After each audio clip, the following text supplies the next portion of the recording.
السلام علیکم every one, آپ کی ہوسٹ نیاب۔ آج ہم لوگوں نے اپنے پروگرام میں ایک ادبی شخصیت کو انوائٹ کیا ہے۔ آج کل معاشرے میں ادبی اور اصلاحی باتیں سننے والے لوگ بہت کم ہوتے جا رہے ہیں، لیکن آپ لوگوں کو اپنا کام کرتے رہنا ہے، چاہے لوگ آپ کی بات سنیں یا نہ سنیں۔ اسی سلسلے میں آج ہم لوگوں نے ایک ادبی شخصیت کو انوائٹ کیا ہے۔ آئین سے پوچھتے ہیں کہ ان کا تعارف کیا۔ السلام علیکم، آئی ایم ختیجہ۔ میں ایک ادنا سے اسکالر ہوں اور معاشرے میں غلط رویات کے خلاف نوک جھوک کرتی رہتی ہوں۔ ہمارے معاشرے میں بہت سارے کام ایسے ہیں جو کام کرنے والوں کو بھی نہیں پتا کہ وہ کیا کام کر رہے ہیں۔ صحیح اور غلط تو دور کی بات ہے، میں تو صرف صحیح اور غلط کی اصلاح کرنا چاہتی تھی۔ اچھا، آپ دیکھیں ہمارے معاشرے میں ایک بہت بڑا پرابلم کریٹ ہوتا جا رہا ہے۔ ہم لوگ ایک انسان کو اس کی پرابلم بتاتے ہیں تو وہ غلطی ماننے سے پہلے لڑائی کرنا شروع ہو جاتے ہیں، بلکہ غلطی مانتے ہی نہیں ہیں، وہ کہتے ہیں دوسرے انسان کی غلطی ہے۔ تو لہٰذا آپ لوگ اپنی غلطی ماننا سیکھیں۔ وہ جب غلطی نہیں مانتے تو اس کو سدھاریں گے کیسے؟ دیکھیں میڈم نے بات غصے کی نہیں ہے، بات ہے اصلاح کی۔ جب ہمارے معاشرے میں اصلاح آئے گی تو برداشت بھی خود بخود آ جائے گی۔ ابھی ہمارے معاشرے میں عدم برداشت کا کلچر قائم ہے۔ ہمیں ہر سطح پر کام کرنا چاہیے۔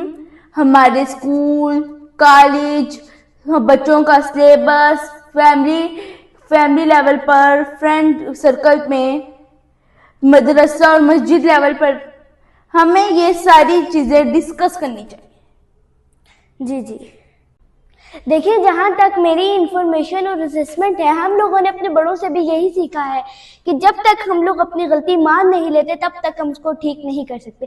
اور یہاں پر تو غلطی ماننے کا رواج ہی نہیں ہے، جس کو غلطی ہے آپ کی، وہ ہاتھا پائی پہ اتر آتا ہے۔ دیکھیں، اصل مسئلہ یہ ہے کہ ہم جب دوسرے کو اس کی غلطی بتا رہے ہوتے ہیں تو یہاں پر آپ نے ایک بات نوٹ کی ہے کہ غلطی ہم خود کر رہے ہوتے ہیں۔ ہمیں دوسروں کی غلطی بتانے کا سلیقہ نہیں آتا۔ ہم جب اس کو اس کی غلطی بتا رہے ہوتے ہیں تو اس کو وہ اعتراض یا پھر طنز لگ رہا ہوتا ہے، بلکہ وہ یہ نہیں سوچ رہا تھا کہ ہم صرف اس کی اصلاح چاہ رہے ہیں، اور یہاں پر پہلی غلطی شروع ہوتی ہے۔ او مائی گاڈ، میں نے تو کبھی اس ڈائریکشن کے بارے میں کبھی سوچا ہی نہیں کہ ہمیں تنقید و اصلاح کے لیے طریقہ اور سلیقہ بھی ہونا چاہیے۔ اچھا، اگر ہم اپنی غلطی تسلیم کریں گے تو ہی ہم کسی دوسرے کی غلطی بھی اس کو بتا سکتے ہیں اور اس کو تسلیم بھی کروا سکتے ہیں۔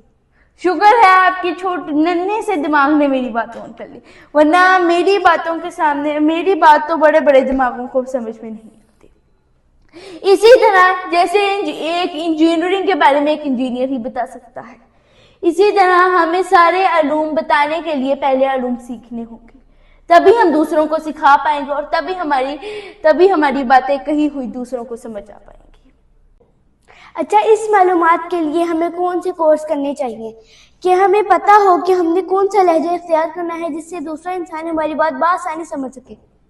دیکھیں، ماشاءاللہ آپ کافی سمجھدار ہیں، مجھے آپ سے بات کر کے مزہ آ رہا ہے۔ پہلی بار مجھے کسی انسان سے بات کرتے ہوئے مزہ آ رہا ہے۔ میں آپ کو ایک بات بتانا چاہوں گی، انسان کو بات کرتے ہوئے سیلف رسپیکٹ کا خیال رکھنا چاہیے، الفاظ کا چناؤ بہتر رکھنا چاہیے، چہرے پہ مسکراہٹ، آواز دھیمی اور میٹھی رکھنی چاہیے، اور آنکھوں میں محبت رکھنی چاہیے۔ دس از کورس۔ فرسٹلی آپ کا تھینک یو ویری مچ، جو آپ نے مجھے اس قابل سمجھا کہ آپ کو میرے ساتھ گفتگو کر کے بہت اچھا لگا۔ آپ نے تو سمندر کو کوزے میں بند کر دیا ہے، اور آپ نے میرے سارے سوالات کا بآسانی جواب دیا ہے جو مجھے سمجھ بھی آ چکا ہے۔ اچھا، آپ مجھے یہ بتانا پسند کریں گے کہ ہمیں یہ کس جگہ پر کرنے چاہیے؟ دیکھیں میری چھوٹی سی سسٹر، آپ کے ننے سوال ہیں اور بہت آسان ہے۔ ہمیں ان دو کاموں کے لیے کبھی بھی جگہ، ٹائم، موسم، رشتے، کردار، ان دو کاموں کے محتاج نہیں۔ نمبر 1، دعا کی کوئی شرط نہیں ہے، جب جی چاہے جہاں جی چاہے مانگو۔ نمبر 2، اصلاح اور حق بات۔ اپنی حق کی بات کہنے میں کبھی بھی ہچکچانا نہیں چاہیے۔ اگر آپ ہچکچاتے رہے تو دوسرے ہی آپ کا حق کھاتے رہیں گے۔ اور اپنی اصلاح گھر سے لے کے بازار تک، اسکول سے لے کے تفریحی مقام تک کرنی چاہیے۔ اچھا، آپ کے کہنے کا مطلب ہے کہ ہمیں اس کو اپنی لائف کا حصہ بنا لینا چاہیے، جہاں پہ اصلاح کی ضرورت ہو ہمیں وہاں پہ اصلاح کر دینی چاہیے اور بنا جھجک کے اس کام کو کر دینا چاہیے۔ جی بالکل، آپ درست کہہ رہی ہیں مائی اسمال ڈیئر سسٹر۔ دیکھیں، جب بھی آپ اصلاح کی بات کریں جہاں مرضی کریں، میری ان باتوں کو مد نظر رکھتے ہوئے کریے گا۔ معاشرے اس سے کیا ہوگا کہ آپ کو معاشرے والے سپورٹ کریں گے، ٹھیک ہے؟ میں آپ کو ایک اللہ کے نبی کی حدیث سناتی ہوں۔ آپ صلی اللہ علیہ وسلم نے کہا، مظلوم کا بھی ساتھ دو اور ظالم کا بھی ساتھ دو۔ آج صحابہ کرام کو یہ بات سمجھ میں نہ آئی تو اس کی تفسیر پوچھنا آپ صلی اللہ علیہ وسلم کے پاس چلے گئے تو آپ صلی اللہ علیہ وسلم نے فرمایا، مظلوم کا ساتھ اس لیے دو کیونکہ وہ حق پر ہے اور مظلوم ہے، ظالم کا ساتھ اس طرح دو کیونکہ وہ اس کے ظلم کرنے سے روکو۔ دیکھیے ناظرین، آج ہم لوگوں نے قدبی شخصیت کا انٹرویو کیا اور ہم لوگوں نے یہاں پہ جتنی باتیں سیکھی، جتنی سمجھی، وہ آپ لوگوں کو یہ پوری ویڈیو سن کے اندازہ ہوگا۔ ہم لوگوں کو اپنے معاشرے میں برداشت کا مادہ عام کر دینا چاہیے اور اس میں اضافہ کر دینا چاہیے۔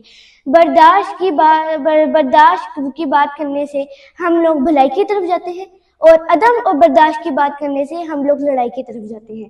اور یہ ہمارا یوٹیوب چینل ہے خودی وتھ صابر جمال، اس کو لائک کر دیں، شیئر کر دیں، سبسکرائب کر کے بیل آئکن کو پریس کر دیں۔ Thank you very much.